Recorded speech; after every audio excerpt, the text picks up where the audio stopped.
People who have been turned down 15 times, what advice do you have for them? At my last company, I had a rolling spreadsheet of, I think it got to 150 no's.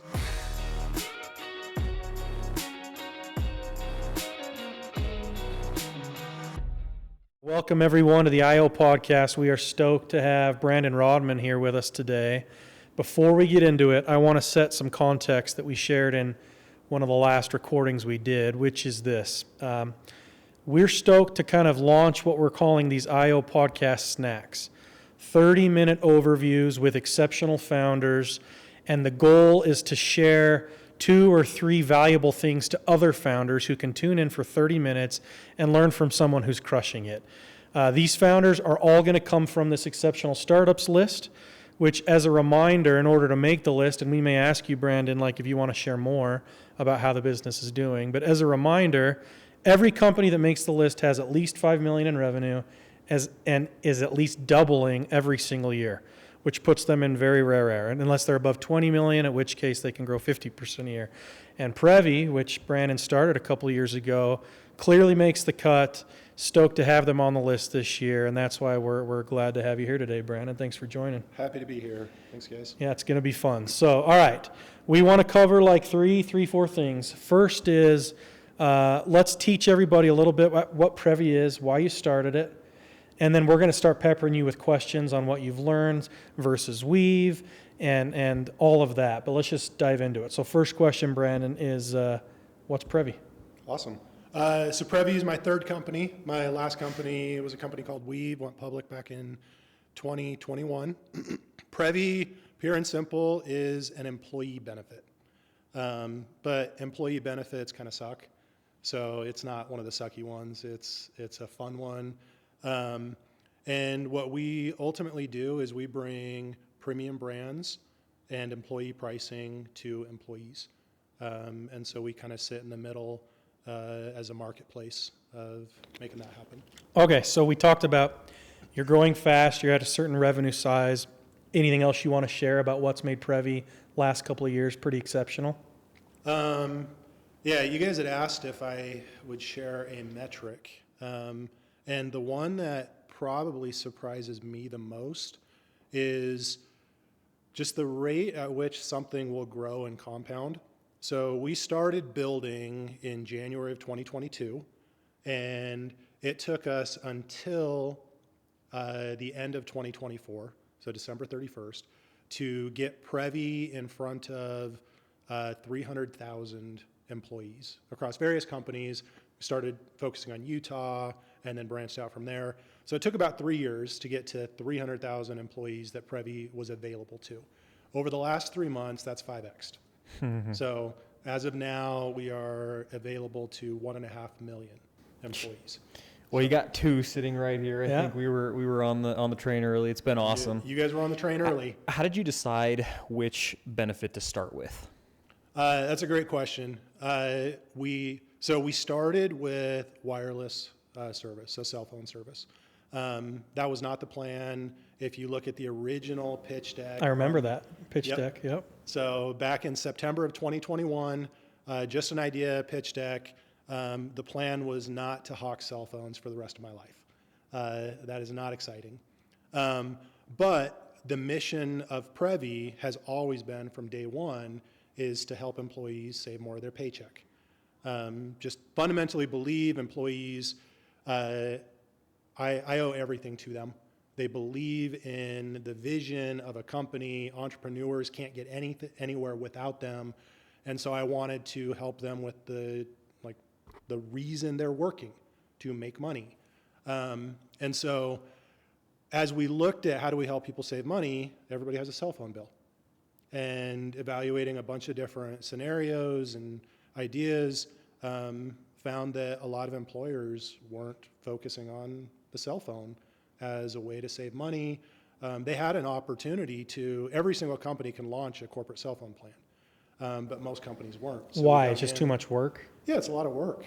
The systems aren't built to make it just a turnkey solution to offer it to your employees. You usually have to hire somebody to manage the program. You have to port phone numbers into the employer account. So we worked together with T-Mobile, AT&T to figure out a way to make it much easier. So we can go into a company, and that's what we've been doing for the last 3 years. Go into a company and say, do you want to offer a cell phone benefit to your employees? You can launch it in minutes, nothing for you to manage, and it's completely free to you. And that's what we've been doing until the announcement today. Okay, so let's talk about that. You got a big announcement. You shared you're not trying to be just a cell phone redistributor. What are you trying to be? What are you announcing? Yeah, so we are trying to create the coolest employee benefit that exists. And so there's 4 big announcements coming out today. The first one is we are launching something called The Drop. The Drop is a store in which we partner with a different brand every single month, and we offer a curated selection of their products at employee pricing. And so if you imagine what is employee pricing, it's exactly what you imagine. The best pricing you can possibly get on something. And our launch partner is Cotopaxi. So as of today, you can go on our site if you are a member and enrolled with Previ, and you can buy some Cotopaxi bags at employee pricing. We will sell out. We do not have an unlimited supply. That's part of the partnership with these brands is they don't normally do this kind of stuff. So we got stock allocated, inventory allocated for this specifically. We've got other cool brands coming, Sonos, Therabody, Pura, Yeti, some really great brands coming. So that's the first announcement. Second one is the launch of AI inside of our company.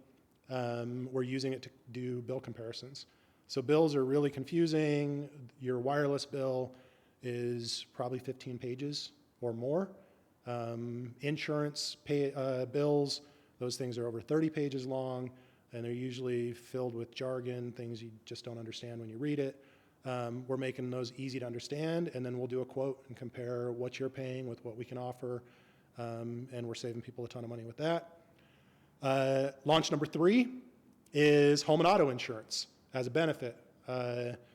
It's another thing that if you own a home, if you drive a car, you have to pay for insurance, just like you have to have a cell phone, and so you have a cell phone bill. It's just the next thing that we're looking at being able to help people save money on. And the last thing is a tool that's completely free to HR teams to send urgent messages to their employees via text message. So if I'm just an employee, but my company hasn't signed up for this benefit, can I access this stuff? You cannot. You cannot. It's Nope. got to go through the company. Okay. Got to go through HR. Fortunately, it doesn't cost the company anything. So if I'm a founder listening to this podcast and I want to sign up, what should I do? So go to our website, fill out the form. Self-serve, or do I have to go through a sales process? What does it look like? It's mostly self-serve. Okay. If you're a bigger company, we'll do a little bit more hand-holding. Okay. We have tons of stuff templated so you can announce it to your teams and make it easy. Awesome, man. Well, congrats on the launch. Thank you. How do you think this turns into? I mean, in the past, I think you've talked about like Costco for the new age. Is that still kind of your vision for Previ, or has that changed? Has not changed. In fact, Costco started only being available to business owners. So it's really just rehashing history. But I think because we're in a completely different time, we have the internet, we have AI, there's different ways to go about it. Not looking to like compete against Costco or anything. I think Costco is amazing, but I think there's a way to take products directly to employees of companies and really scale something big. So this gets into what I think is the meat of the convo for the 20 or so minutes we've got. We want to learn how you've done this, because trying to launch a new age Costco from scratch in 2 or 3 years is no small feat. Getting to many millions in revenue is no small feat. Probably close to profitable, no small feat. And one of the unique things that I'll ask first, and then I'll ask you more broad questions, is this B2B to C thing. It seems like you've cracked something here. How have you done that? So for founders who are trying a B2B to C approach, what's enabled Previ to succeed there when it's a very hard motion to nail? Well, and I'm also curious if you started out wanting to, like, knowing that there was something there, or if that's something that you found over time. So we started with the intention of going to an employer to then access the employees. So one of the things that we had a billboard up in my last company that said "People, not employees," and that phrase has like resonated through everything with Previ. Feels like that's the consistent theme. that It you've absolutely brought. is. Yeah. So, brand or employer, no one's gone after employees as if they are consumers. Consumers, and taking that focus and then tying in the HR team, the company, the leadership, having the leadership actually recommend brands to their employees in a way that is elegant. The company doesn't feel like they're selling something to their employees. You have to be really careful, but this whole model, direct to employee, we feel like is completely untapped and is ripe for disruption. Well, I mean, you think about the alternative, right? And it's like how hard consumer businesses are, because to acquire at, a price point that has a good payback period is like really, really hard. But if you can go B2B to C, like some of the best businesses in the world, Toast, Shopify, like that's really what they're doing. So it's a very, very cool thing. Yeah. Because it creates win-win-wins. Because it's a win for the company, a win for Previ, and then a win for the employees, right? It's like a no-brainer. And for the brands. The brands are trying to sell more of their product. And we are creating a new channel that didn't exist for them. Was there any conflict? So say, whoever the first carriers were, when you went and did those deals, was there any conflict where like they wondered if they were going to be cannibalizing their own business? Like how did you deal with that? Yeah, so there was absolutely concern about that. And it's taken a lot of cycles to work through it with them, for them to understand really what we're doing. We're not trying to cannibalize anything. The wireless industry, like everybody's got a cell phone already. Mm-hmm. So it's just a switcher's market. So sometimes you got to give up a little bit of revenue to keep revenue and then gain additional revenue. So we're going into these companies saying, hey, you should take a look at T-Mobile or AT&T. They're getting new customers from that, but they're not paying anything. This is completely free acquisition for them, except some of the people might stay on T-Mobile and they might see a little bit of revenue loss there, but they're gaining so much more in other ways. So Also, isn't it better for them to collect payments through Previ? You're almost a higher collection rate, I assume, because I bet your app's easier to pay for than it is through T-Mobile or others. So is there a benefit you pitch to them? Oh yeah, we take all the risk. Yeah. So those lines that people sign up for under Previ, we're responsible for. Yeah. Whether you pay Previ or not does not matter. T-Mobile still gets payment. So give everyone a sense real quick on how much the average person saves on a cell phone bill and on the new insurance product. How much am I going to benefit? Yeah, so cell phone, this is over 50,000 lines that have switched to Previ in just the last couple of years. Average is almost $1,400 a year in savings on that. And then on home and auto insurance, it's a little over $1,000 a year. Fascinating. Very cool. So, I mean, if you want to give yourself a raise, Yeah. Go to Previ. go to Previ. Love that.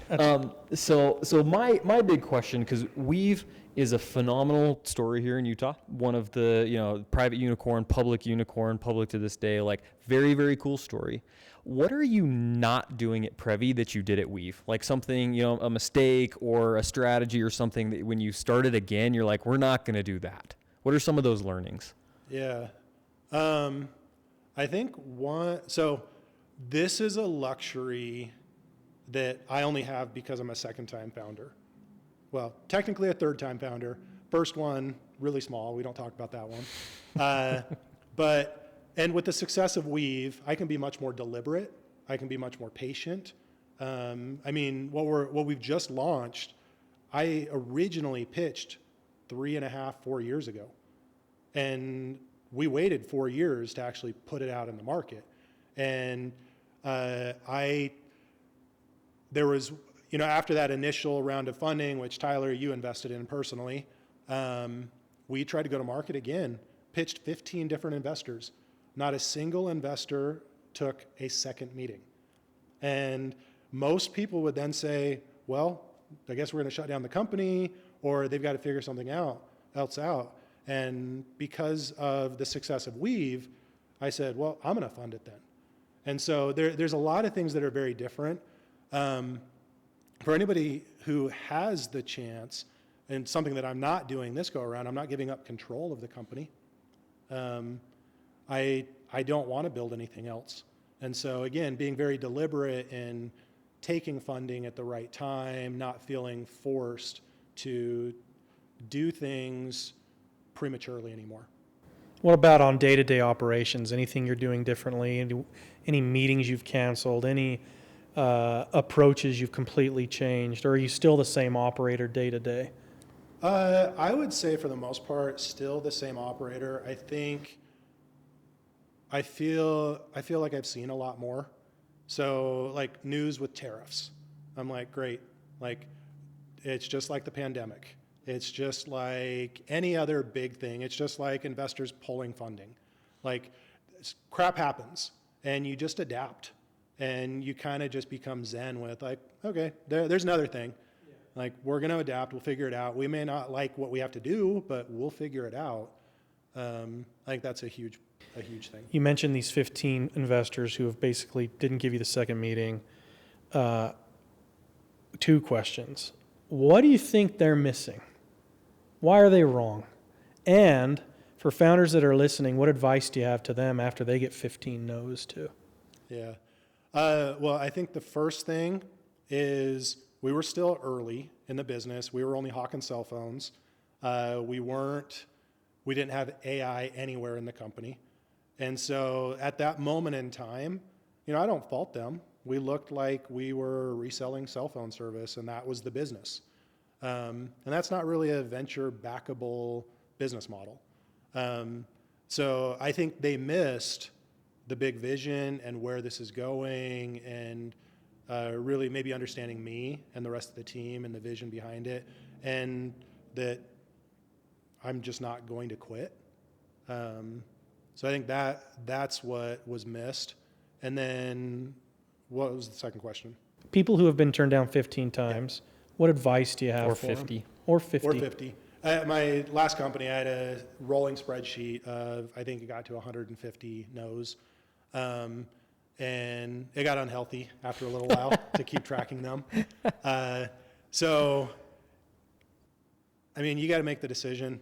If you keep getting no's, it's more of a nuanced answer than just keep beating your head against the wall. Sometimes that's what you do because you know the vision is going to work.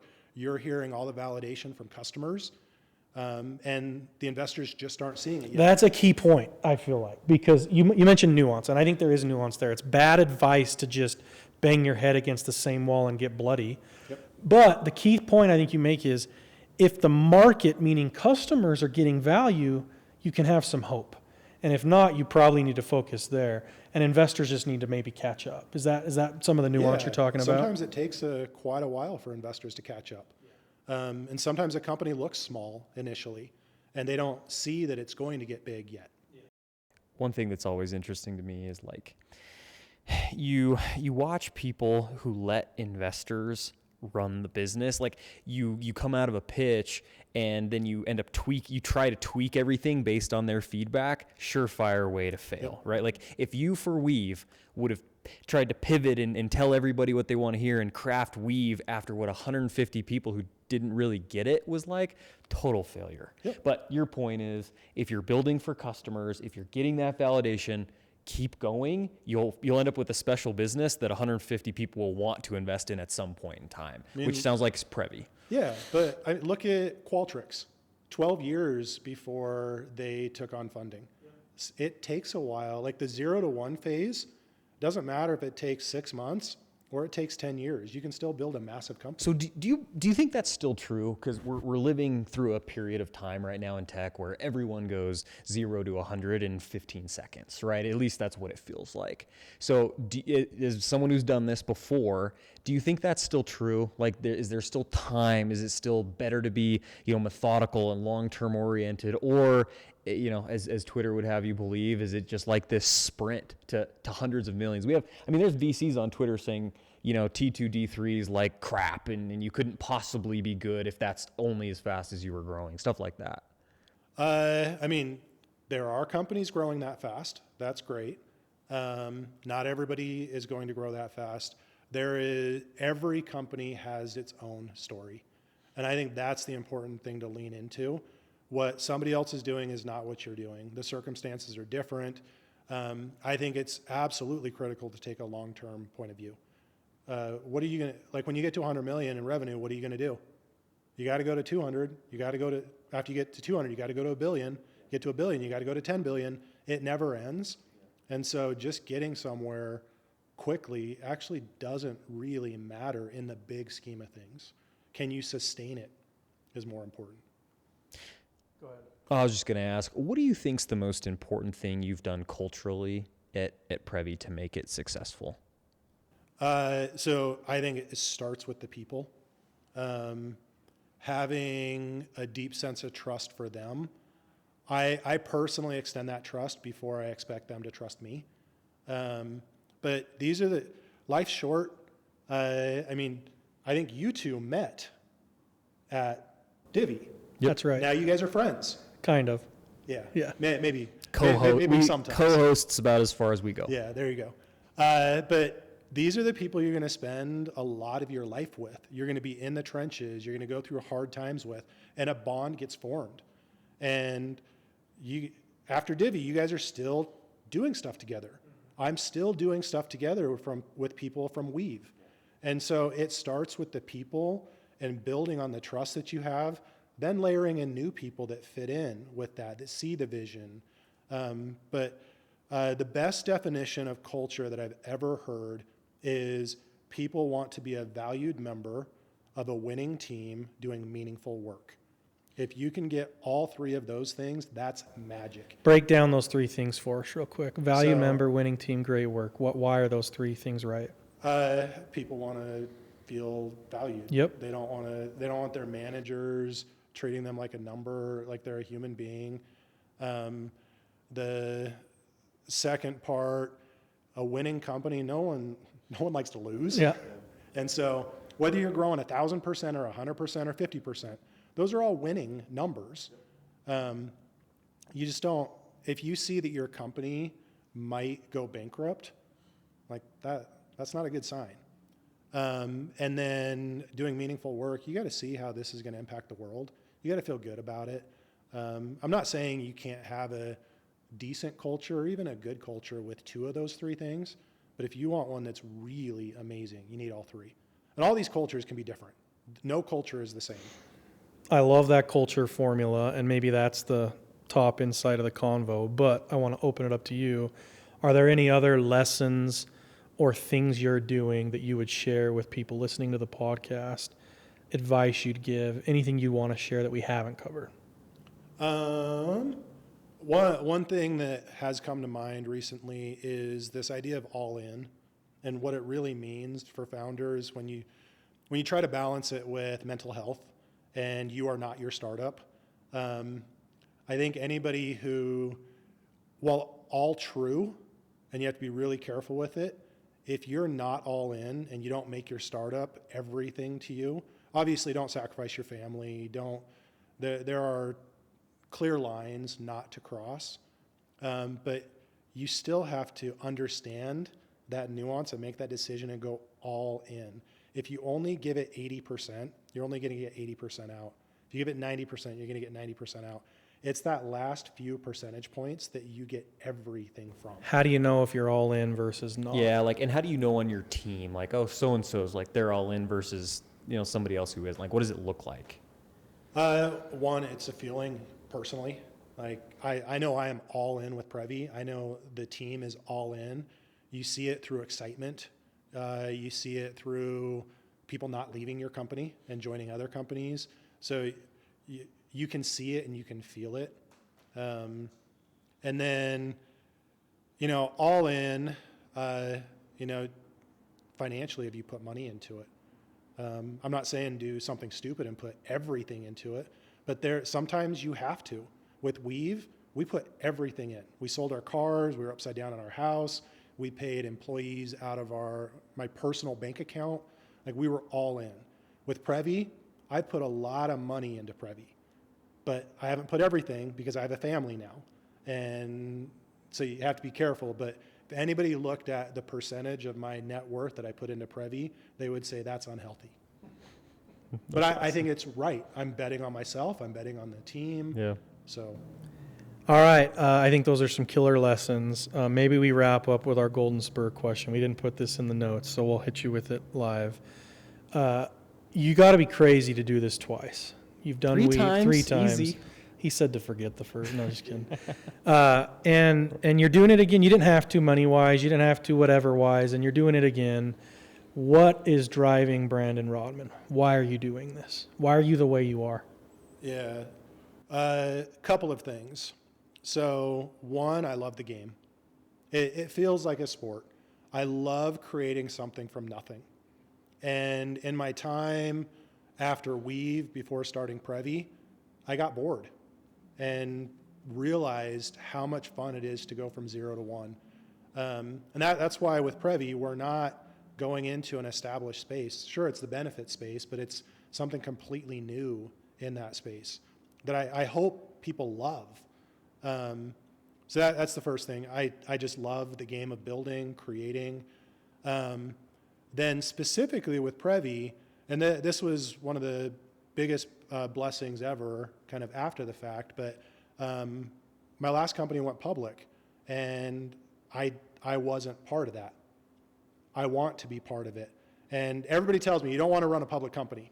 And I'm like, I get it, but I want to do that. It's one of those, like, just bucket list items. I want to take a company public. I don't know if I'll actually get to do it. I think there's a good shot at it. But I think it's exciting. It's something I want to do. You got any more, Sterling? No, that was great. Last one is people listening who maybe want to join Previ or use it. Any last message you'd have for them on what you're building and why? Go tell your HR leaders to sign up for Previ, and then you can get access to it. It is a no-brainer for them. Costs them nothing. They can launch it in minutes. You get access immediately. You can then shop the drop, sign up for wireless, start saving money immediately. And we've got a whole bunch of other stuff coming out to help people save more of their paycheck. Thanks, Very man. cool. It's Thanks, fun dude. convo. Thanks, guys. Appreciate it.